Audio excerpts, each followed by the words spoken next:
وحده لا شريك له ونشهد أن سيدنا وسندنا وحبيبنا وطبيبنا وطبيب قلوبنا وأولانا ومولانا محمدا عبده ورسوله صلى الله تعالى عليه وعلى آله وأصحابه أجمعين أما بعد فأعوذ بالله من الشيطان الرجيم بسم الله الرحمن الرحيم والسابقون الأولون من المهاجرين والأنصار والذين اتبعوهم بإحسان رضي الله عنهم ورضوا عنه وأعد لهم جنات تجري تحتها الأنهار خالدين فيها أبدا ذلك الفوز العظيم وقال رسول الله صلى الله عليه وسلم خير أمتي قرني ثم الذين يلونهم ثم الذين يلونهم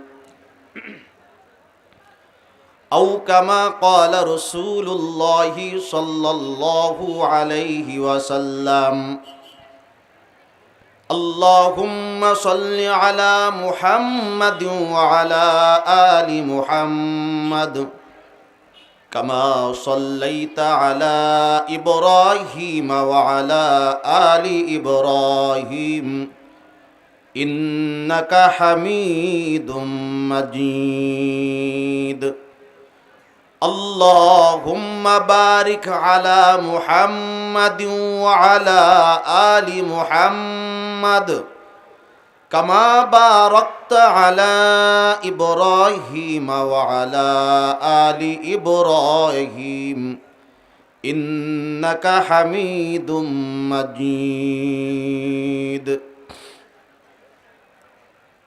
মুজাহিদ আজম আল্লামা শামসুল হক ফরিদপুরি সদর সাহেব রহমতুল্লাহি আলাই প্রতিষ্ঠিত উপমহাদেশের অন্যতম দ্বীনী দর্শগাহ ঐতিহ্যবাহী গওহারডাঙ্গা জামিয়ার 3 দিনব্যাপী 90তম বার্ষিক মাহফিল ও খাদিমুল ইসলাম ইজতিমার সম্মানিত সদর, উপস্থিত দেশ ও দেশের বাহিরে থেকে মুআজ্জাজ মুকাররম উলামায়ে কারাম, জামিয়ার আসাতেজায়ে কারাম, বিভিন্ন স্থান থেকে আগত মুসল্লিনে কারাম, মুরব্বিনে আযম, তরুণ ও যুবক বন্ধুরা, পর্দার আড়াল থেকে বয়ান শ্রবণরত আমার মা বোনেরা, আল্লাহ সুবহানাহু তাবারাকা ওয়া তাআলার দরবারে অসংখ্য অগণিত শুকর, যিনি আমাদেরকে অত্যন্ত দয়া করে মায়া করে নির্বাচিত করে আল্লাহর পাগল মুজাহিদ আজম আল্লামা শামসুল হক ফরিদপুরি রহমতুল্লাহি আলাইহির এই ইলমি আমলি কানুনে কবুল করেছেন, জান্নাতের বাগিচায় আসার বসার তৌফিক দিয়েছেন। এজন্য কালিমাত শুকর আদায় করে বলি আলহামদুলিল্লাহ। মুহতারাম হাজিরিন, আল্লাহ সুবহানাহু তাবারাকা ওয়া তাআলা আমাদের জন্য, আমাদেরকে ইসলামের পথে পরিচালিত হওয়ার জন্য যে আদর্শ দান করেছেন, সে আদর্শ নাম হলো মুহাম্মদ রাসূলুল্লাহ সাল্লাল্লাহু আলাইহি ওয়াসাল্লামের উসওয়ায়ে হাসানা। লাকাদ কানা লাকুম ফি রাসূলিল্লাহি উসওয়াতুন হাসানা। নিশ্চয় আল্লাহর রসুল মুহাম্মদ রাসূলুল্লাহ সাল্লাল্লাহু আলাইহি ওয়াসাল্লামের মধ্যে রয়েছে তোমাদের জন্য উত্তম আদর্শ, উত্তম নমুনা। রসুল আকরাম সাল্লাল্লাহু আলাইহি ওয়াসাল্লামের সে আদর্শে অনুপ্রাণিত হয়ে শতভাগ যারা নবীর আদর্শে আদর্শবান ছিলেন তারাই হলো সাহাবায়ে কেরাম। জোরে বলেন, তারা কারা? সাহাবায়ে কেরাম। সাহাবায়ে কেরাম আমাদের জন্য আদর্শ, আমাদের মুক্তাদা। তারা সত্যের মাপকাঠি। সাহাবায়ে কেরাম সত্যের মাপকাঠি। জোরে বলেন, সাহাবায়ে কেরাম সত্যের মাপকাঠি। আল্লাহ সুবহানাহু তাবারাকা ওয়া তাআলা সাহাবায়ে কেরামের ফজিলত, তাদের মর্যাদা, তাদের পরিচয় কোরআনে হাকিমের অসংখ্য আয়াতের মধ্যে তুলে ধরেছেন। আল্লাহ পাক রব্বুল আলামিন তৌফিক দান করলে সেই আয়াতে কারিমা সমূহ থেকে কিছু আয়াত আপনাদের সামনে আমি পেশ করব, যার মধ্যে আল্লাহ পাক সাহাবায়ে কেরামের প্রশংসা করেছেন, তাদের ঈমানের কথা বলেছেন, তাদের আমলের কথা বলেছেন, তাদের তাকওয়ার কথা বলেছেন। তারা নবী সাল্লাল্লাহু আলাইহি সাল্লামের কেমন পাগল ছিলেন, কেমন আশিক ছিলেন, সেই কথাগুলো আল্লাহ পাক তুলে ধরেছেন। আল্লাহ পাক রব্বুল আলামিন সূরাতুত তাওবার এই আয়াত যেটা আমি তেলাওয়াত করেছি, এই আয়াতের মধ্যে আল্লাহ বলেন, ওয়াস-সাবিকুনাল আউওয়ালুনা মিনাল মুহাজিরিন ওয়াল আনসার ওয়াল্লাযীনা ইত্তাবাউহুম বিইহসান। আনসার এবং মুহাজির সাহাবায়ে কেরামের মধ্য থেকে প্রথম পূর্ববর্তী যারা এবং পরবর্তীতে যারা তাদেরকে সঠিকভাবে অনুসরণ করেছে, তারা সকলে এমন জীবনের অধিকারী। আল্লাহ বলেন, রাদিয়াল্লাহু আনহুম ওয়া রাদু আনহু। আল্লাহ রব্বুল আলামিন তাদের উপরে সন্তুষ্ট হয়ে গেছেন এবং তারাও আল্লাহ রব্বুল আলামিনের উপরে সন্তুষ্ট। আল্লাহ রব্বুল আলামিন যাদের পরে সন্তুষ্ট তাদের ব্যাপারে আল্লাহ বলেন, লাহুম জান্নাতিন তাজরি তাহতাহাল আনহার। তাদের জন্য রয়েছে অসংখ্য নহর, অসংখ্য নদী নালা, যার অসংখ্য জান্নাত, অসংখ্য বাগ বাগিচা, যার নিচ দিয়ে নহর নদী নালা প্রবাহিত হবে। সুবহানাল্লাহ। আল্লাহ পাক রব্বুল আলামিন সাহাবায়ে কেরামের উপরে সন্তুষ্ট, রাজি। সাহাবায়ে কেরামের মধ্য থেকে প্রত্যেক সাহাবী জান্নাতি, এই কথা এই আয়াতের মধ্যে বলেছে। খালিদিনা ফিহা আবাদা। আল্লাহ বলেন সাহাবায়ে কেরামের সকলেই জান্নাতের মধ্যে স্থায়ী থাকবে। যালিকাল ফাউজুল আযীম। ইহা হলো মহা বিজয়, মহা সফলতা, সবচেয়ে বড় কামিয়াবি। তাহলে এই আয়াতে কারিমার দ্বারা প্রমাণিত হয় সাহাবায়ে কেরামের উপরে আল্লাহ সন্তুষ্ট এবং তারা জান্নাতি। সাহাবী কাকে বলে? সাহাবী বলা হয় যারা রসুল আকরাম সাল্লাল্লাহু আলাইহি ওয়াসাল্লামকে ঈমানের সাথে দেখেছেন এবং যাদের ইন্তিকাল, মৌত, মৃত্যু ঈমানের সাথে হয়েছে, তাদেরকে বলা হয় সাহাবী। তাহলে সাহাবী এটা আমাদের মাথার মধ্যে ঢুকিয়ে নেওয়া দরকার। যারা নবী সাল্লাল্লাহু আলাইহি ওয়াসাল্লামকে ঈমানের সাথে দেখেছেন, ঈমানের সাথে দেখা শর্ত। 2, ঈমানের সাথে মৃত্যুবরণ করাও শর্ত। তাহলে যাদের জন্ম নবীর যুগে কিন্তু ঈমান আনা সত্ত্বেও নবীকে দেখতে পাননি, যেমন ওয়াইস করনি রহমতুল্লাহি আলাই, এরা অনেক বড় বুজুর্গ, অনেক বড় মুমিন, তবে তারা কি নন? সাহাবী নন। এবং যারা নবীকে দেখেছেন কিন্তু দেখার সময় তাদের ঈমান ছিল না, তাহলে তারাও কি নন? সাহাবী নন। অথবা ঈমান এনেছিলেন, আলিয়াউযু বিল্লাহ, কোনো কারণে যদি কেউ মুরতাদ হয়ে গিয়ে থাকে, এই অবস্থায় কারোর ইন্তেকাল হয়, তাহলে সেও সাহাবী না। তবে আল্লাহ পাকের মেহেরবানি, নবী সাল্লাল্লাহু আলাইহি ওয়াসাল্লামের পর ঈমান এনে মুরতাদ হয়েছেন এমন সংখ্যা খুবই কম। যারাও শয়তানের ধোকায় এনেছেন, পরে আবার তারা ইসলামকে নবায়ন করেছেন, তারা সাহাবী হয়ে গিয়েছেন। সুবহানাল্লাহ।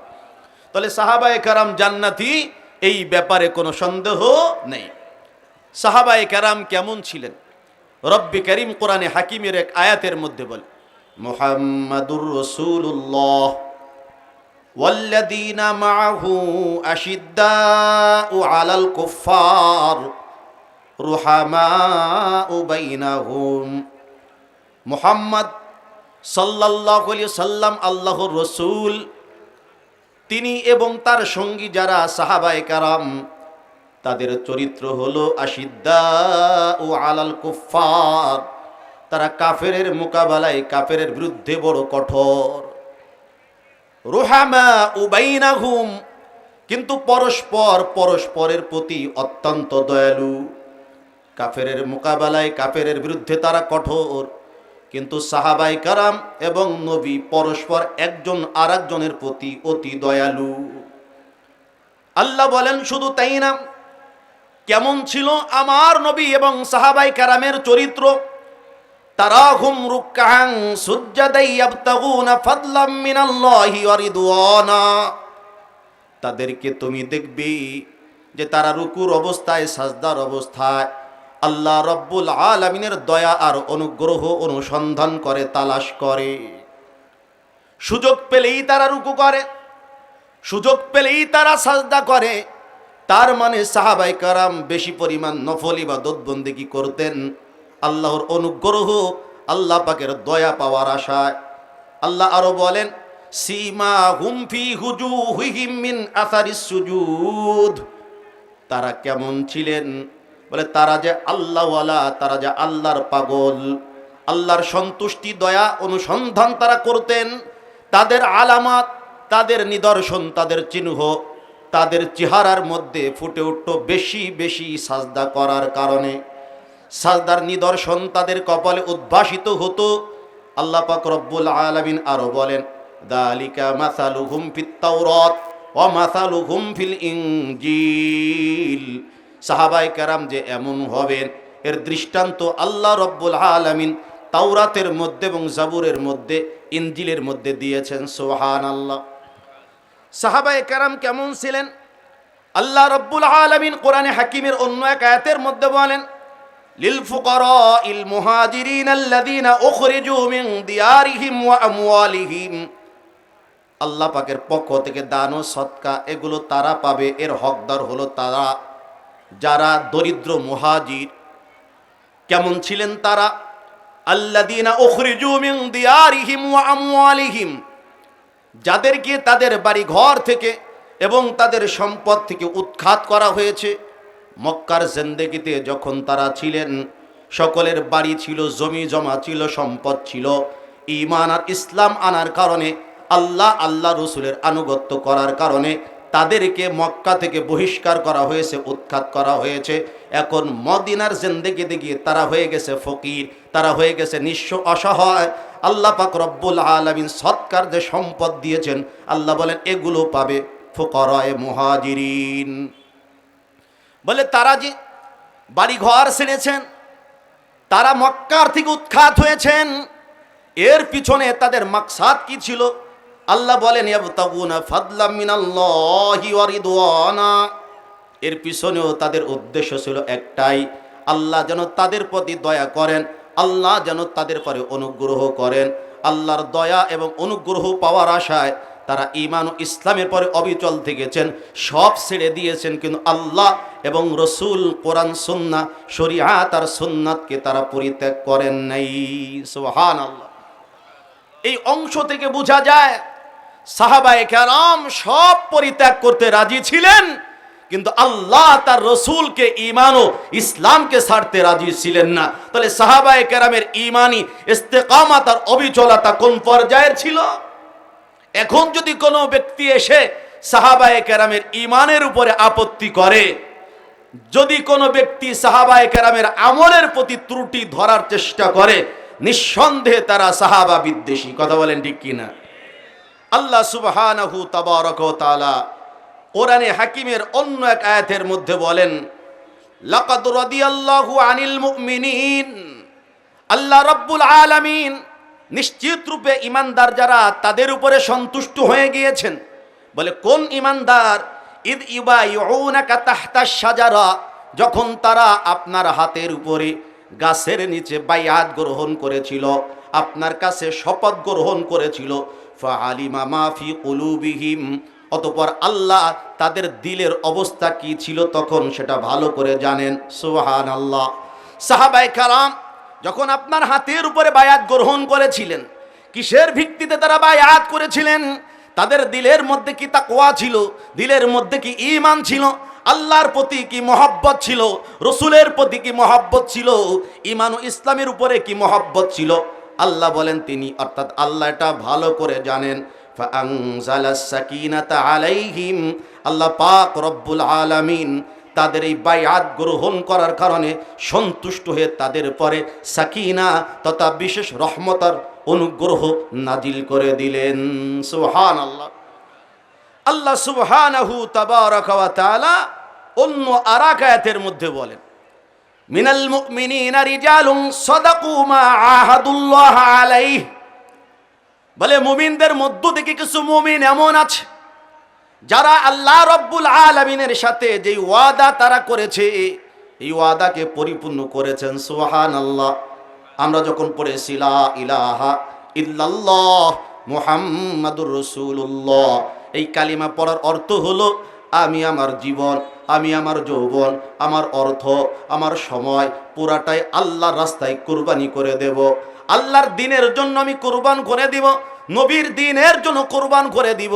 এর জন্য যত বিপদ আপদ বালা মুসিবত আমার পরে আসুক না কেন, থোড়াই কেয়ার করব, সবগুলোর মোকাবেলা করার জন্য প্রস্তুত থাকব।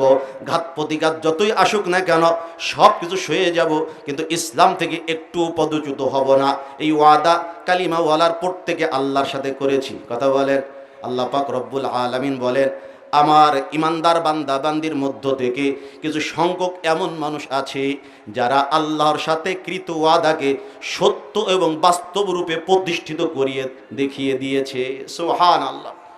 এরপর আল্লাহ বলেন, ফামিনহুম মান কাদা নাহবাহ, যারা ওয়াদা করেছিল তাদের মধ্যে কিছু মানুষ তো আল্লাহ পাক রব্বুল আলামিনের সাথে যে ওয়াদা করেছিল সেই ওয়াদা পূরণ করে তারা তাদের জিন্দেগির যে মাকসাদ, তাদের যে মান্যত ছিল, তাদের যে ওয়াদা ছিল এটাকে পূর্ণ করেছে। তার মানে আমি আল্লাহর দ্বীনকে পৃথিবীর জমিনে প্রতিষ্ঠিত করার জন্য, এলায়ে কালিমাতিল্লাহর জন্য নিজের বুকের তাজা রক্ত ঢেলে দিয়ে তারা শাহাদাতের অমিয় সুদা পান করেছে। সুবহানাল্লাহ। আল্লাহ পাক বলেন, অমিনহুম মাইয়ানতাজির, আর কেউ কেউ অপেক্ষায় আছে, সুযোগ পাইলেই আমি আমার জীবন যৌবন সব কুরবান করে দিয়ে আমার বুকের তাজা রক্ত ঢেলে দিয়ে আল্লাহর জন্য কুরবান হয়ে যাব। আরও বাকিরা অপেক্ষায় আছে। আল্লাহ সুবহানাহু তাবারাকা ওয়া তাআলা বলেন, ওমা বাদদালু তাবদীলা, একবার যে ওয়াদা আমার সাথে তারা করেছে এই ইচ্ছার মধ্যে তারা কখনোই কোনো পরিবর্তন আনেনি। সুবহানাল্লাহ।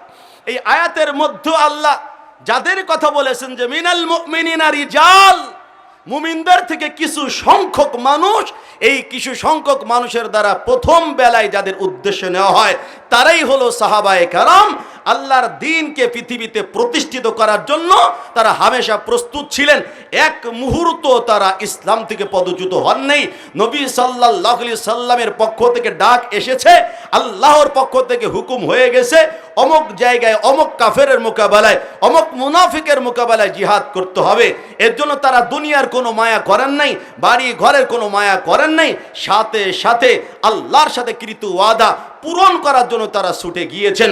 এমন মিসাল, এমন জাবাজ, এমন ফেদাই নিজেকে উৎসর্গিত করে দিয়েছে গোটা জিন্দেগি, সাহাবায়ে কেরাম ছাড়া আর পাওয়া যাবে না। সাহাবায়ে কেরামের ব্যাপারে আল্লাহ সুবহানাহু তাবারাকা ওয়া তাআলা কোরআনে হাকিমের মধ্যে ঘোষণা দিয়েছেন, ওয়া কুল্লু ওয়াদাল্লাহুল হুসনা, আল্লাহ রব্বুল আলামিন সবার সাথেই সাহাবায়ে কেরামের মধ্যে কম বেশি মর্তবা ছিল, কেউ একটু বেশি মর্তবাওয়ালা, কেউ মধ্যম পর্যায়ের, কেউ একটু নিম্ন পর্যায়ের। আল্লাহ বলেন তাদের সকলের সাথে আল্লাহ পাক উত্তম উত্তম ওয়াদা করেছেন। আল্লাহ তাদেরকে মাফ করে দিবেন, আল্লাহ তাদেরকে জান্নাত দান করে দিবেন। তো সাহাবায়ে কেরামের সকলেই মাগফুর, সকলেই ক্ষমা প্রাপ্ত, সাহাবায়ে কেরামের সকলেই জান্নাতি। জোরে বলেন না সুবহানাল্লাহ। আল্লাহ সুবহানাহু তাবারাকা ওয়া তাআলা অন্য আয়াতের মধ্যে বলেন, ইন্নামাল মুমিনুনা আল্লাযীনা আমানু বিল্লাহি ওয়া রাসূলিহি সুম্মা লাম ইয়ারতাবু ওয়া জাহাদু বিআমওয়ালিহিম ওয়া আনফুসিহিম ফি সাবিলিল্লাহ উলাইকা হুমুস সাদিকুন, নিশ্চয় পরিপূর্ণ মুমিন তারা যারা আল্লাহর উপর ঈমান এনেছে এবং তার রাসূলের উপর ঈমান এনেছে। এই ঈমান আনার পরে তারা আর ফিরে যায়নি, তারা আর মোড় নেয়নি, তার আর কোনোভাবেই পদস্খলিত হননি এবং তারা তাদের জান মাল দিয়ে আল্লাহ রাস্তায় জিহাদ করেছে। আল্লাহ বলেন তারাই হলো সত্যনিষ্ঠ, তারাই হলো প্রকৃত সত্যবাদী। আল্লাহ যাদেরকে বলেছেন উলাইকা হুমুস সাদিকুন, এরাই হলো সাহাবায়ে কেরাম। তাহলে আল্লাহ পাক যাদেরকে সত্যবাদী বলে তাদের ভুল ধরার মতো কোনো হিম্মত কোনো মুসলমানের করা উচিত, কোনো দুঃসাহস প্রদর্শন করা উচিত? অথচ আমাদের সমাজের একদল মানুষ আছে যারা নিজেদের পরে সাহাবায়ে কেরামকে কিয়াস করে, তুলনা করে। সাহাবায়ে কেরামের জিন্দেগিতে যদিও অনিচ্ছায় বা ইচ্ছায় কোনো ভুল ত্রুটি হয়ে গিয়েও থাকে, সেই ভুল ত্রুটির জন্য তারা আল্লাহর কাছে এমন কাদা কেঁদেছেন, আল্লাহর কাছে এমন তওবা করেছেন, আল্লাহ তো তাদেরকে মাফ করে দিয়েছেনই, বরং আল্লাহর কাছে গুনাহের পরে কিভাবে কাঁদতে হয়, আল্লাহর দিকে কিভাবে রুজু হতে হয়, আল্লাহর দিকে কিভাবে প্রত্যাবিত হতে হয়, আল্লাহর কাছে কিভাবে কান্নাকাটি করে নিজের গুনাহকে মাফ করিয়ে নিতে হয়, এর উজ্জ্বল দৃষ্টান্ত সাহাবায়ে কেরামই দেখিয়ে গিয়েছে। আমরা যে বলি সাহাবায়ে কেরাম আমাদের আদর্শ, তো কেউ কেউ আবার এমন প্রশ্ন করে ফেলে, আপনার মাথায়ও থাকতে পারে যে সাহাবায়ে কেরামের কারোর থেকে তো জীবনে গুনাহ হয়ে গেছে, এমনকি জেনার গুনাহ হয়ে গেছে।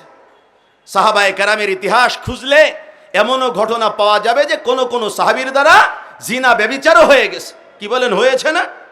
কিন্তু আমাদের এখন দেখতে হবে, আমরা যে সাহাবায়ে কেরামকে সত্যের মাপকাঠি বললাম, এখন এই তর্জমা কেউ না করা যে ওনাদের দ্বারা আল্লাহু বিল্লাহ যে কোনো কারণে অপরাধটা হয়ে গেছে, আমরা ওই অপরাধও করব, এই হিসেবে আদর্শ নয়, বরং সাহাবায়ে কেরাম সেই গুনাহ হওয়ার পরে কি করেছেন ওইটাই আমাদের আদর্শ।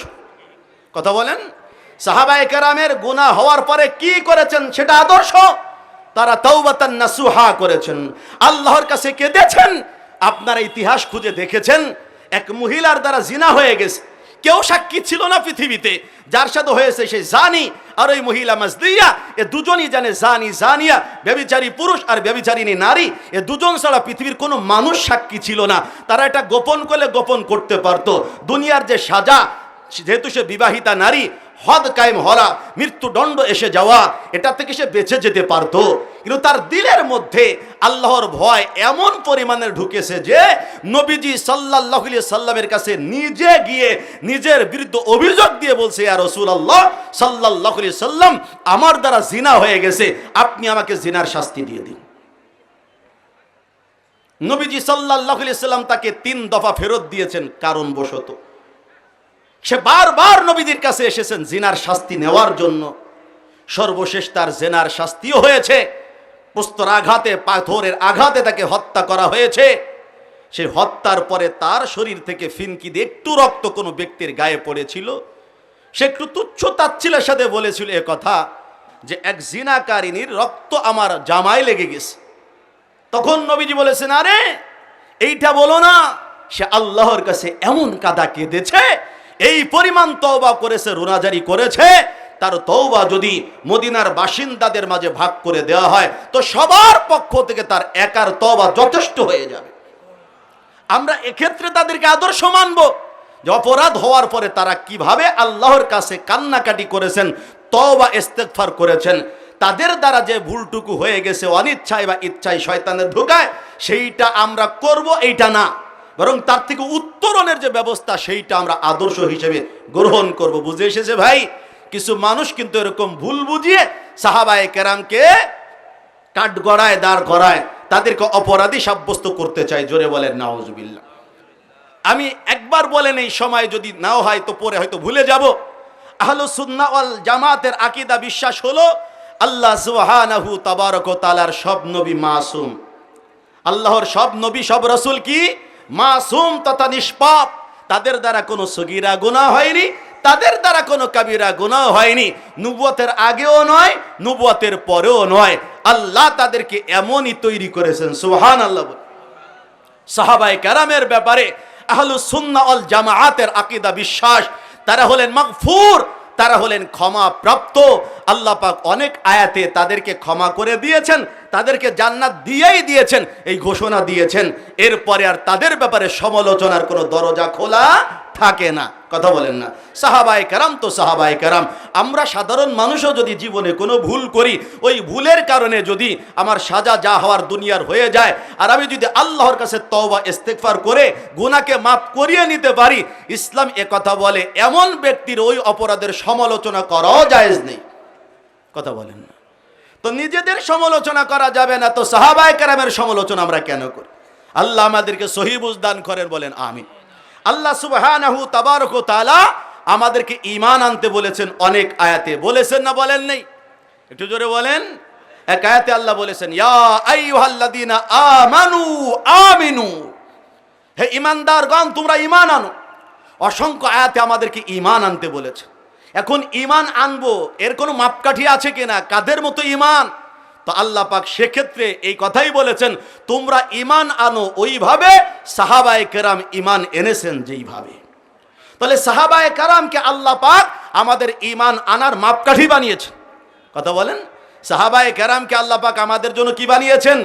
ঈমানের মাপকাঠি বানিয়েছেন। তো এবার বলেন, সাহাবায়ে কেরাম সত্যের মাপকাঠি নয়? আল্লাহ সুবহানাহু তাবারক ওয়া তাআলা কোরআনে হাকিমের এক আয়াতের মধ্যে বলে, ওয়াইদা কিলা লাহুম আমিনু কামা আমানান নাস, ওয়াইদা কিলা লাহুম আমিনু কামা আমানান নাস। কাফের মুশরিকদেরকে যখন বলা হতো তোমরা ঈমান আনো সেভাবে মানুষেরা তথা সাহাবায়ে কেরাম ঈমান এনেছেন যেভাবে। আল্লাহ পাক রব্বুল আলামিন এখানে সাহাবায়ে কেরাম ওয়ালা ঈমান আনতে বলেছেন কাফের মুশরিকদেরকে। তাহলে সাহাবায়ে কেরাম ঈমানের জন্য আমাদের মাপকাঠি হলেন কি হলেন না? জোরে বলেন। বলেন হলেন। আল্লাহ পাক রব্বুল আলামিন কোরআনে হাকিমের অন্য আরেক আয়াতের মধ্যে বলেন, উলাইকা হুমুল মুমিনুনা হাক্কা, তারাই হলো প্রকৃত মুমিন। এই তারার মধ্যে সবচেয়ে বেশি যাদেরকে আনা হয়েছে তারাই হলো সাহাবায়ে কেরাম। আল্লাহ বলেন প্রকৃত মুমিন যে সাহাবায়ে কেরাম, তাদের ফজিলত কি, তাদের মর্তবা কি? লাহুম দারাজাতুন ইনদা রাব্বিহিম ওয়া মাগফিরাতুন ওয়া রিজকুন কারীম। আল্লাহ পাক রব্বুল আলামিনের পক্ষ থেকে তাদের জন্য রয়েছে অসংখ্য পুরস্কার, অসংখ্য মর্তবা, অসংখ্য সম্মান, এবং আল্লাহর পক্ষ থেকে তাদের জন্য রয়েছে মাগফিরাত তথা ক্ষমা। আল্লাহর পক্ষ থেকে তাদের জন্য রয়েছে উত্তম উত্তম রিজিক। সুবহানাল্লাহ। এই আয়াতগুলোর দ্বারা সাহাবায়ে কেরামের ফজিলাত আমরা বুঝতে পেরেছি কি পারি নাই? পেরেছি। আল্লাহ পাকের নবী মুহাম্মদুর রাসূলুল্লাহ সাল্লাল্লাহু আলাইহি সাল্লাম সাহাবায়ে কেরাম সম্পর্কে কি বলেছেন এটুকু আমাদের জানার দরকার আছে না নাই? রাসূল আকরাম সাল্লাল্লাহু আলাইহি সাল্লাম সাহাবায়ে কেরামের প্রশংসা করেছেন। আমরা বেশিরভাগ মসজিদে দ্বিতীয় খুতবায় জুমার দিনে এই হাদিস কিন্তু নিয়মিত শুনি। দেখেন তো মনে পড়ে কেন এই শব্দগুলো? ইমরান ইবনে হুসাইন রাদিয়াল্লাহু তাআলা আনহু থেকে বর্ণিত, তিনি বলেন রাসূল আকরাম সাল্লাল্লাহু আলাইহি সাল্লাম বলেছেন, খায়রু উম্মতি করনি সুম্মা আল্লাযীনা ইয়ালুনহুম সুম্মা আল্লাযীনা ইয়ালুনহুম। আমার উম্মতের মধ্যে সবচেয়ে উত্তম উৎকৃষ্ট হলো আমার যুগের যারা, তারা নবীর যুগের যে ঈমানদার তাদেরকেই বলে সাহাবায়ে কেরাম। তাহলে নবী বলে দিলেন আমার গোটা উম্মতের মধ্যে সবচেয়ে দামি, সবচেয়ে উৎকৃষ্ট, সবচেয়ে ইজ্জতওয়ালা, সম্মানওয়ালা তারাই যারা হলো সাহাবায়ে কেরাম। তো নবী নিজের সাহাবীদের প্রশংসা করেছেন। আমার নবীর প্রত্যেকটা কথা সত্য কিনা জোরে বলেন। হাদিস কিন্তু বুখারী শরীফের হাদিস, মাত্র যেটা পড়েছি বুখারী শরীফের হাদিস। নবী সাল্লাল্লাহু আলাইহি সাল্লাম নিজে সার্টিফিকেট দিচ্ছেন আমার যুগের যারা ঈমানদার সাহাবী তারা হলো পৃথিবীর শ্রেষ্ঠতম মানুষ, তাদের থেকে উত্তম মানুষ আর হয় না। এখনকার যুগে 250 কোটি মুসলমান পৃথিবীতে, এই সবগুলো যদি এক পালায় রাখা হয়, সাহাবায়ে কেরাম থেকে সবচেয়ে যাকে নিচে রাখা হবে, কেউ নিচে না, বোঝানোর জন্য বলা, সাহাবায়ে কেরামের মধ্যে ফারকে মারাতিব আছে। একদম সবচেয়ে যাকে আমরা সাহাবায়ে কেরাম নবীর হিসাবে যে নিচে, সেই এক সাহাবীকে যদি একদিকে রাখা হয় আর সমস্ত গোটা উম্মতে মুহাম্মাদিকে যদি এক পাল্লা রাখা হয়, তো ওই সাহাবীর পাল্লা ভারী হয়ে যাবে। কত বড় দামি সাহাবায়ে কেরাম। এই হাদিসের শেষের দিকে আপনারা শোনেন, নবীজি বলেছেন আল্লাহ আল্লাহ ফি আসহাবি, আল্লাহকে ভয় করো, আল্লাহকে ভয় করো আমার সাহাবায়ে কেরামের ব্যাপারে। আমার সাহাবায়ে কেরামের ব্যাপারে মন্তব্য করার ক্ষেত্রে কাকে ভয় করতে বলেছেন নবী? আল্লাহকে ভয় করতে বলেছেন। জবান আছে মন্তব্য করে দিলাম এমন করা যাবে না। নবীজি বলেন আমার সাহাবায়ে কেরাম সম্পর্কে মন্তব্য করার ক্ষেত্রে আল্লাহকে ভয় করো। যে আল্লাহকে ভয় করবে সে সাহাবায়ে কেরামের নামে কোনো বাজে মন্তব্য ফাহেশ মন্তব্য করতে পারবে না। রাসূল আকরাম সাল্লাল্লাহু আলাইহি সাল্লাম বলেন ফালাউ আন্না আহাদাকুম আনফাকা মিসলা উহুদিন যাহাবা আদিহিম ওয়ালা নাসিফা, আরে আমার সাহাবায়ে কেরামের মতো তো তোমরা হতে পারবে না। তোমাদের মধ্য থেকে যদি কোনো ব্যক্তি উহুদ পাহাড় পরিমাণ স্বর্ণ আল্লাহ রাস্তায় দান করো, আমার সাহাবায়ে কেরাম থেকে কোনো সাহাবী এক মুদ অথবা অর্ধমুদ যেই খাদ্যদ্রব্য আল্লাহ রাস্তায় দান করেছেন, সদকা করেছেন, ওই সমান নেকিও তোমরা অর্জন করতে পারবে না। সাহাবায়ে কেরামের এক এক সাহাবী আল্লাহ রাস্তায় এক মুদ অথবা অর্ধমুদ, ফতোয়া শামীর মধ্যে আছে এক মুদ সমান সমান 260 দিরহাম, 260 দিরহাম অথবা অর্ধেক 130 দিরহাম। এতটুকু যদি আমার সাহাবা এর থেকে কেউ দান করে থাকে, আল্লাহ রাস্তায় খরচ করে থাকে, তোমরা সেই নেকি অর্জনের জন্য কথার কথা যদি উহুদ পাহাড় পরিমাণ স্বর্ণ আল্লাহর রাস্তায় দান করে দাও, তোমাদের নেকির থেকে আমার সাহাবীর নেকি বেশি হয়ে যাবে। সাহাবাওয়ালা ঈমান, সাহাবাওয়ালা ইখলাস, সাহাবাওয়ালা ইতাআত, সাহাবাওয়ালা রোনাজারি, সাহাবাওয়ালা আনুগত্য আমাদের কার মধ্যে আছে? নবী সাল্লাল্লাহু আলাইহি সাল্লাম এক হাদিসের মধ্যে বলেছেন, আব্দুল্লাহ ইবনে আব্বাস থেকে বর্ণিত, মান সাব্বা আসহাবি ফাআলাইহি লানাতুল্লাহি ওয়াল মালাইকাতি ওয়ান নাসি আজমাইন, যে আমার সাহাবীদের থেকে কাউকে গালি দিবে, আমার সাহাবী থেকে যদি কাউকে কেউ গালি দেয়, নবীজি বলে তারপরে আল্লাহ সমস্ত ফেরেশতা এবং পৃথিবীর সমস্ত মানুষের লানাত, জোরে বলেন নাউজুবিল্লাহ। এই পৃথিবীর জমিনে সাহাবাদেরকে গালি দেয় এরকম লোক আছে না নাই? একটু জোরে বলেন। সবচেয়ে বেশি সাহাবায়ে কেরামকে গালি দেয় শিয়া সম্প্রদায়ের লোকেরা। শিয়া সম্প্রদায়ের মধ্যে অনেক ভাগ আছে, তো বর্তমান পৃথিবীর ম্যাক্সিমাম শিয়াই কাফের। কারণ তারা হযরত আবু বকর রাদিয়াল্লাহু তাআলা আনহু, ওমর রাদিয়াল্লাহু তাআলা আনহু, আম্মা জান আয়েশা সিদ্দিকা রাদিয়াল্লাহু তাআলা আনহা, হাফসা রাদিয়াল্লাহু তাআলা আনহাকে নিয়মিত গালি দেয়, এবং হযরত মুআবিয়া রাদিয়াল্লাহু তাআলা আনহু সম্পর্কে বাজে মন্তব্য করে। এই রকম বলে যদি কেউ নবীর সাহাবীকে গালি দেয়, নবীজি বলেন তারপরে আল্লাহর লানাত, আল্লাহর অভিশাপ, সমস্ত ফেরেশতার লানাত, সমস্ত ফেরেশতার অভিশাপ, সমস্ত মানুষের অভিশাপ। অতএব দোস্ত, সারা জিন্দেগীর পুঁজি পাট্টা একবারে খতম হয়ে যাবে যদি কোনো সাহাবী সম্পর্কে বাজে মন্তব্য করি। খবরদার, সাহাবী সম্পর্কে বাজে মন্তব্যের স্পর্ধা আমরা কেউ যেন না দেখাই, তাহলে সারা জিন্দেগীর পরিশ্রম পশুশ্রম হবে, পণ্ডশ্রম হবে, এর কোনো ফায়দা হবে না, হাবা মুমবাসা হয়ে যাবে। রাসূল আকরাম সাল্লাল্লাহু আলাইহি সাল্লামের প্রিয় সাহাবী আব্দুল্লাহ ইবনে ওমর রাদিয়াল্লাহু তাআলা আনহু বলেন, আকরিম, নবীজি বলেছেন আকরিমু আসহাবি, আল্লাহ আকরিমু আসহাবি, তোমরা আমার সাহাবায়ে কেরামকে সম্মান করো। সুবহানাল্লাহ বলেন, তোমরা আমার সাহাবীদেরকে সম্মান করো। নবী বলেন ফাইন্নাহুম খিয়ারুকুম, কেননা আমার সাহাবী তোমাদের মধ্যে সবচেয়ে শ্রেষ্ঠ। নবী নিজে বলছেন তারা শ্রেষ্ঠ, তাদেরকে সম্মান করবে। তা আমরা যদি তাকে গালি দেই, তার যদি দোষ ত্রুটি বের করি, তার ব্যাপারে যদি কটূক্তি করি, তাহলে কি আমরা তাদের শ্রেষ্ঠত্ব মেনে নিলাম? না, বরং তাদের শ্রেষ্ঠকে আমি ক্ষুণ্ণ করলাম, আমি তার বদনাম করলাম, আমার জন্য আল্লাহর লানাত, নাউজুবিল্লাহ। রাসূল আকরাম সাল্লাল্লাহু আলাইহি সাল্লাম এই হাদিসের মধ্যে বলেন, শোনো, আসমানে যেমন তারকারাজি থাকে, এই আসমানের তারকারাজি আসমানের জন্য আমানত। আমার সাহাবায়ে কেরামের কাছে আমি আমানত, কথা কন, আমার সাহাবায়ে কেরামের কাছে আমি আমানত, আমার সাহাবায়ে কেরামের কাছে আমি আমানত। যখন আমি চলে যাব, আমার সাহাবায়ে কেরাম থেকে সাহাবায়ে কেরামের ব্যাপারে আল্লাহর যে ওয়াদা আছে সেটা বাস্তবায়িত হয়ে যাবে। তখন তাদের মধ্যে ইজতিহাদ শুরু হয়ে যাবে, গবেষণা শুরু হয়ে যাবে, ইজতিহাদে মতানৈক্য শুরু হয়ে যাবে। এরপরে নবী বলেন, আর আমার সাহাবায়ে কেরাম আমার গোটা উম্মানের কাছে, গোটা উম্মতের কাছে আমানত, গোটা উম্মতের কাছে আমানত। নবীজি বলেন, আমার সাহাবায়ে কেরাম যখন পৃথিবী থেকে বিদায় হয়ে যাবে, আমার উম্মতের উপরে সেই বস্তুগুলোই চলে আসবে যার ওয়াদা আল্লাহ করেছেন। তার মানে একের পরে এক ফিতনা, ফাসাদ, মারামারি, হানাহানি, কাটাকাটি শুরু হবে। তা কিন্তু শুরু হয়ে গিয়েছিল, এখন আরো বেড়েছে। রাসূল আকরাম সাল্লাল্লাহু আলাইহি সাল্লাম বলেন, আলাইকুম বিসুন্নতি ওয়া সুন্নাতি খুলাফায়ে রাশিদিন আল মাহদিয়িন। তোমাদের উপরে জরুরি হলো আমার তরিকাকে আঁকড়ে ধরা। আমার খোলাফায়ে রাশিদিন আবু বকর রাদিয়াল্লাহু তাআলা, ওমর রাদিয়াল্লাহু তাআলা, উসমান গনি রাদিয়াল্লাহু তাআলা, আলী মুরতাদা রাদিয়াল্লাহু তাআলা, হাসান ইবনে আলী রাদিয়াল্লাহু তাআলা হুমা, এই পাঁচজন কিন্তু খোলাফায়ে রাশিদিন। নবীজি বলেন এদের যে তরিকা, এদের যে আদর্শ, সেটা আঁকড়ে ধরো। কেমন ভাবে?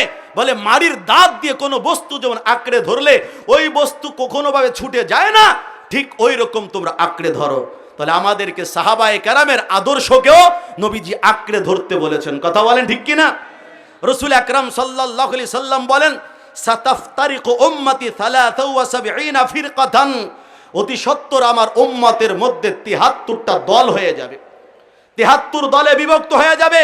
কুল্লুহুম ফিন্নার ইল্লা ওয়াহিদা, তাদের সকলেই জাহান্নামী এক দল ছাড়া। তারা সকলেই জাহান্নামী, বলেন নাউযু বিল্লাহ। এক দল ছাড়া, বলেন আলহামদুলিল্লাহ। সাহাবায়ে কেরাম ভীত সন্ত্রস্ত, বলেন ক্বালু মান হিয়া ইয়া রাসূলুল্লাহ। ওই এক দল কারা? যারা নাজাত পাবে, যারা জাহান্নাম থেকে মুক্তি পাবে, যারা জান্নাতে যাবে, তারা কারা? নবীজি বলেন, মা আনা আলাইহি ওয়া আসহাবি, মা আনা আলাইহি ওয়া আসহাবি, যেই পথ আর মতের পরে আমি আর আমার সাহাবায়ে কেরামেরা আছে, ওই পথে মতে যারা চলবে তারা জান্নাতি। তাহলে এবার বলেন, সাহাবায়ে কেরাম ছাড়া জান্নাতে যেতে পারবেন? সাহাবায়ে কেরামের পথ অনুকরণ ছাড়া জান্নাতে যাওয়ার কোনো রাস্তা আছে? আমরা আমাদের পরিচয় দিই কি? আহলুস সুন্নাতি ওয়াল জামাআতি। এই যে আহলুস সুন্নাহ ওয়াল জামাআ, এই সুন্নাত মানে তো নবীর আদর্শ, আল জামাআ মানে সাহাবায়ে কেরামের জামাত। কথা কয় না? তাহলে আমরা নবীর তরিকার অনুসারী, সাহাবায়ে কেরামের যে পথ পদ্ধতি সেটার অনুসারী। সুবহানাল্লাহ বলেন। তাহলে সাহাবায়ে কেরামের মর্যাদা এই হাদিস দ্বারা প্রস্ফুটিত হয় কি হয় না? সাহাবায়ে কেরামের সমালোচনা দরজা এই হাদিস দ্বারা বন্ধ হয় কিনা? বলে বন্ধ হয়। রাসূল আকরাম সাল্লাল্লাহু আলাইহি সাল্লাম বলেন, ঈমান আছে কি নাই তোমাদের মাঝে, তার একটা আলামত হলো হুব্বুল আনসার, আনসার সাহাবাকে ভালোবাসা। নবীজি বলেন, যাদের দিলে ঈমান আছে তারা আমার আনসারী সাহাবীদেরকে অবশ্যই ভালোবাসবে। আর মুনাফিক কাকে বলে জানতে চাও? মুনাফিকের নিদর্শন হলো যারা আমার আনসার সাহাবীদের প্রতি বিদ্বেষ পোষণ করে। জোরে বলে নাউজুবিল্লাহ। তাহলে নবী স্পষ্ট করে দিলেন, এক দল সাহাবীর কথা বললে তো আর এক দলের কথা বলা লাগে না, বরং আনসারের থেকে মুহাজিরদের তো দিনের উপরে কষ্ট আরো বেশি। কথা ঠিক না? ব্যাখ্যার সময় না, শুধু বুঝে নেন। বলেন নবী কেমন যেন বুঝিয়ে দিলেন, ইমানদারের লক্ষণ সাহাবায়ে কেরামকে ভালোবাসা, মুনাফিকের আলামত সাহাবায়ে কেরামের প্রতি বিদ্বেষ মনোভাব পোষণ করা, তাদের সমালোচনা করা, তাদেরকে ঘৃণা করা। তাহলে যারা সাহাবায়ে কেরামকে মহব্বত করে তারা ইমানদার, আর যারা সাহাবায়ে কেরামের প্রতি বিদ্বেষ রাখে, তাদের প্রতি কুধারণা রাখে, তাদেরকে হাসাদ করে, হিংসা করে, তারা মুনাফিক। তারা কি? মুনাফিক। রাসূল আকরাম সাল্লাল্লাহু আলাইহি সাল্লাম বলেন, তোমরা ততদিন পর্যন্ত উত্তমতার মধ্যে, কল্যাণের মধ্যে থাকবে যতদিন পর্যন্ত তোমাদের মাঝে তারা বিদ্যমান থাকবে যারা আমাকে দেখেছে এবং যারা আমার সোহবত অবলম্বন করেছে। এই যুগের মানুষ নিরাপত্তায় থাকবে, কল্যাণের মধ্যে থাকবে। এরপরে নবীজি আবার বলেন, ওই যুগের মানুষও বড় কল্যাণের সাথে থাকবে যাদের মাঝে আমার সাহাবায়ে কেরামকে যারা দেখেছে, আমার সাহাবায়ে কেরামের যারা সোহবত উঠিয়েছে, সান্নিধ্য অর্জন করেছে, তাদেরা বিদ্যমান থাকবে। সুবহানাল্লাহ। তাহলে নবী হাদিসের দ্বারা সাহাবায়ে কেরাম এবং তাবিঈনের যুগকে উত্তম উৎকৃষ্ট যুগ বলে দিলেন। কি বলেন ঠিক না? রাসূল আকরাম সাল্লাল্লাহু আলাইহি সাল্লাম বলেন, আব্দুল্লাহ ইবনে ওমর থেকে বর্ণিত, লা তাসুব্বু আসহাবা মুহাম্মাদিন সাল্লাল্লাহু আলাইহি সাল্লাম, নবীর সাহাবায়ে কেরামকে গালি দিও না, নবীর সাহাবায়ে কেরামকে গালি দিও না। ফালা মাকামু আহাদিহিম সাআতান খায়রুম মিন আমালি আহাদিকুম উমরা, তোমাদের গোটা জিন্দেগীর আমলের থেকেও, তোমাদের প্রত্যেকের গোটা জিন্দেগীর আমলের থেকেও সাহাবায়ে কেরামের এক মুহূর্ত, এক ঘন্টার আমল আল্লাহর কাছে দামি। তাহলে সাহাবায়ে কেরামের সমালোচনা করা যাবে না। ইতিপূর্বে জেনে বুঝে না বুঝে যদি কোনো সমালোচনা করে থাকি, আল্লাহর কাছে অন্তর থেকে মাপ চাইবো যে আল্লাহ, আমি না বুঝে সাহাবাদের সমালোচনা করেছি, মুআবিয়া রাদিয়াল্লাহু তাআলার সমালোচনা করেছি, উসমান রাদিয়াল্লাহু তাআলার সমালোচনা করেছি, অমুক অমুক সাহাবীর সমালোচনা করেছি, এজন্য আমি আপনার কাছে দিল থেকে মাপ চাই। তাহলে আল্লাহ আমাদেরকে মাপ করে দিবে। সাথে সাথে সাহাবায়ে কেরামের জন্য আল্লাহর কাছে তাদের মর্তবা বুলন্দের জন্য দোয়া করা, এতেও আল্লাহ পাক আমাদের গুনাহকে ক্ষমা করে দিবেন। আল্লাহ আমাদেরকে মাফ করে দেন, বলেন আমিন। যদি কেউ সাহাবীদের সমালোচনা করে তার পরিণতি কি হবে?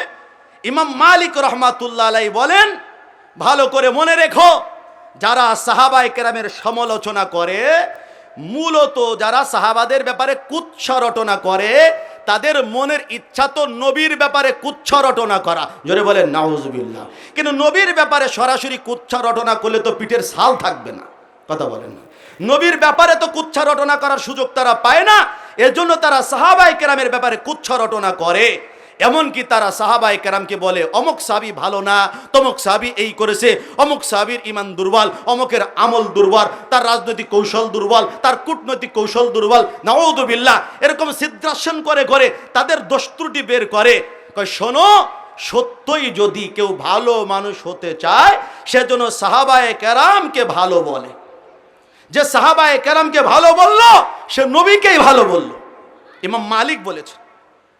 ইমাম আহমদ ইবনে হাম্বল রাহমাতুল্লাহ আলাইহি বলেন, তুমি যখন দেখবে, খুব মন দিন, যখন তুমি দেখবে তোমার সামনে কোনো ব্যক্তি সাহাবাদের থেকে কোনো সাহাবীর সমালোচনা করছে, তখন তুমি নিশ্চিত মনে রেখো ওই লোক ইসলাম থেকে দূরে সরে যাচ্ছে। সে ইসলাম থেকে দূরে সরে যাচ্ছে।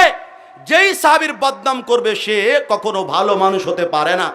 ভাই, সদর সাহেব রহমাতুল্লাহ সম্পর্কে যতটুকু আকীদা বিশ্বাস এই প্রজন্মে সহ অতীতের মানুষের হয়েছে, এখনো যদি সমাজের কেউ সদর সাহেব নিয়ে কেউ কটূক্তি করে, আপনি কি তার সাথে বন্ধুত্ব রাখবেন? তারে চা খাওয়াবেন? তাকে নাস্তা খাওয়াবেন? তারে দোস্ত বানাবেন? বলে কপাল পোড়া দূর হ, যে সদর সাহেবকে ভালো মানুষ মনে করে না, সে অন্তত ভালো মানুষ হইতে পারে না। এটা কোরআন কিতাব ছাড়াই বলে দেওয়া যায়। কথা বলেন ঠিক না? ঠিক না? তো সাহাবা ওয়ালা জিন্দেগি ছিল সদর সাহেব রহমাতুল্লাহি আলাইহি। তার সম্পর্কে কটূক্তি করলে যদি আমাদের সহ্য না হয়, সাহাবীদের সম্পর্কে যদি কেউ কটূক্তি করে, তাদের ব্যাপারে যদি কেউ কুৎস রটনা করে, আমরা তাদের সাথে বন্ধুত্ব রাখতে পারি না। আবু যুরআ রাহমাতুল্লাহ আলাইহি তিনি বলেন, ভালো করে মনে রেখো, আল্লাহ সুবহানাহু তাবারাক ওয়া তাআলা রাসূল সাল্লাল্লাহু আলাইহি সাল্লামের কোন সাহাবী সম্পর্কে যদি কোনো ব্যক্তি বুরা ভালা বলে, তাদের দোষ ত্রুটির যদি আলোচনা করে, ভালো করে মনে রাখো সে জিন্দিক হয়ে গেছে। সে জিন্দিক হয়ে গেছে।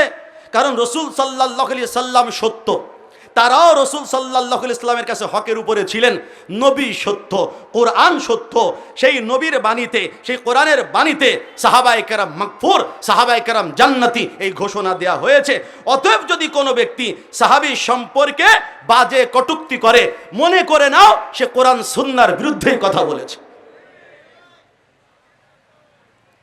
এজন্য আমি আপনাদের খেদমতে এই কথাটাই শেষের দিকে আরজ করব, সাহাবায়ে কেরাম সম্পর্কে কোনো বাজে মন্তব্য, কটূক্তি তো করবই না। যারা করে তাদেরকে বুঝাবো, তাদেরকে সঠিক পথে আনার চেষ্টা করব। আল্লাহ সাহাবা বিদ্বেষী সকলকে হেদায়েত নসিব করে, সকলে বলেন আমিন। সময় কম, মাত্র 5 মিনিট আছে। ভালো করে মনে রাখবেন, সাহাবায়ে কেরাম ইমান, আকিদায়, বোধ, বিশ্বাসে, চিন্তা, দর্শনে, রুচি, প্রকৃতিতে, নীতি, নৈতিকতায়, সভ্যতা, সংস্কৃতি, আচার আচরণে সর্বপর্যায়েরই রাসূল সাল্লাল্লাহু আলাইহি সাল্লামকে নিজেদের জীবনের উত্তম আদর্শ হিসেবে মেনেছেন। কোনো ক্ষেত্রেই তারা নবীর আদর্শের বাহিরে যান নাই। এজন্য আল্লাহ রব্বুল আলামিন তাদেরকে এমন পর্যায়ে পৌঁছে দিয়েছেন যে নবীর মহব্বতের বাহিরে তারা কল্পনাই করতে পারতেন না। অনেক ঘটনা বড়দের থেকে শুনেছেন। আব্দুল্লাহ ইবনে উবাই ইবনে সালুলের কথা সবাই জানিত।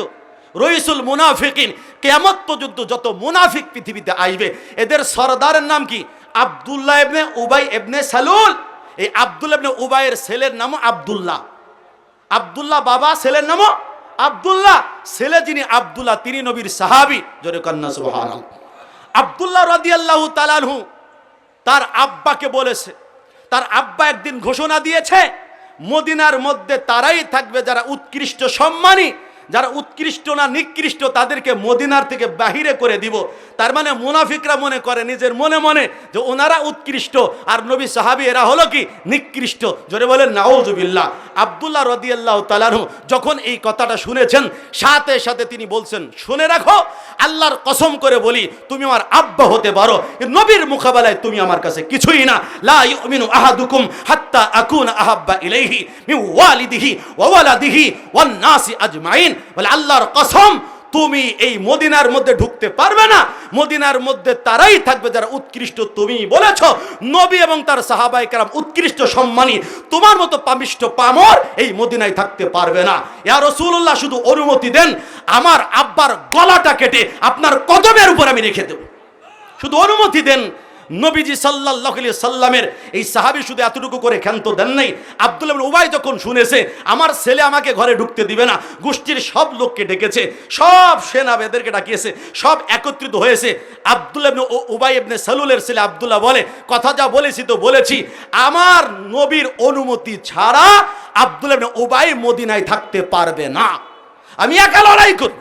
নবীজি যখন দেখেছেন যে আব্দুল্লাহ কোনোভাবে তার আব্বাকে বাড়ি ঘরে ঢুকতে দিচ্ছে না, তখন নবী বলেছে, আব্দুল্লাহ থেমে যাও, অন্তত ঘরে ঢুকতে দাও। বলে নবী আপনি বলেছেন বিদায় ছেড়ে দিলাম, নতুবা আমি ছেড়ে দেওয়ার মতো মানুষ না। সুবহানাল্লাহ বলেন। এর নাম সাহাবী। সাহাবীদের ব্যাপারে সমালোচনা হবে আর নবীর সাহাবীরা চুপ করে থাকবে, এটা কখনো তাদের বরদাস্তের মধ্যে ছিল না। এরকম অসংখ্য ঘটনা আপনি কোরআন কিতাবের মধ্যে পাবেন।